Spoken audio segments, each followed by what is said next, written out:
सिंगरौली नगर निगम की कथित और अनियमितताओं और किसानों की समस्याओं को लेकर जिला कांग्रेस कमेटी सिंगरौली ने जोरदार हमला बोला। इस संबंध में जिला कांग्रेस कार्यालय में आयोजित प्रेस वार्ता में शहर अध्यक्ष प्रवीण सिंह चौहान ने नगर निगम की कार्यप्रणाली पर गंभीर सवाल उठाए। उन्होंने आरोप लगाया कि नगर निगम सिंगरौली में भ्रष्टाचार चरम पर है और शहर की मूलभूत सुविधाएं बदहाल हो चुकी हैं। सड़कों की स्थिति जर्जर है, सरकारी प्लाटों का अनैतिक आवंटन किया जा रहा है तथा सफाई व्यवस्था पूरी तरीके से ध्वस्त हो चुकी है। उन्होंने कहा कि सफाई के नाम पर कंपनियां केवल भुगतान ले रही हैं, जबकि शहर में जगह जगह कूड़े का अंबार लगा हुआ है और कचरा वाहन नियमित रूप से नहीं पहुंच रहे हैं। प्रवीण सिंह चौहान ने यह भी आरोप लगाया कि 2 D2 आवास पर अवैध कब्जा अब तक नहीं हटाया गया है और अवैध शराब दुकानों के संचालन जैसे मुद्दों पर भी नगर सरकार पूरी तरीके से विफल रही है। किसानों की समस्याओं को उठाते हुए उन्होंने प्रदेश सरकार पर निशाना साधा। उनका कहना था कि गेहूं उपार्जन की प्रक्रिया सुचारू रूप से शुरू नहीं हो पा रही है, जिससे किसान आर्थिक संकट से जूझ रहा है। देखिए, भारतीय जनता पार्टी की सरकार, मोहन यादव की सरकार निरंतर किसानों को दबाने और कुचलने का काम कर रही है।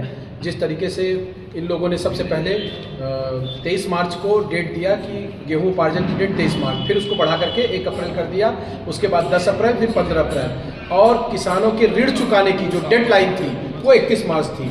तो बड़े पैमाने पर किसान 50% किसान जो है डिफाल्टर घोषित हो गए और कुछ किसान आनन फानन में सस्ते रेट में, जो समर्थन मूल्य है उससे कम रेट में भी गेहूं बेचने को मजबूर हो गए, जो सरकार ये चाहती थी। ये सरकार लगातार किसानों को कुचलने का काम कर रही है। और जब कांग्रेस की सरकार थी तो किसानों का कर्जा माफ करने का काम, 1 बत्ती कनेक्शन देने का काम, 5 हाउस पावर पंप देने का काम, लाखों योजनाएं कांग्रेस की सरकार जब रही तो किसानों के हित में रही है। और ये भारतीय जनता पार्टी ने ये स्पष्ट कर दिया कि ये सरकार उद्योगपतियों की सरकार है।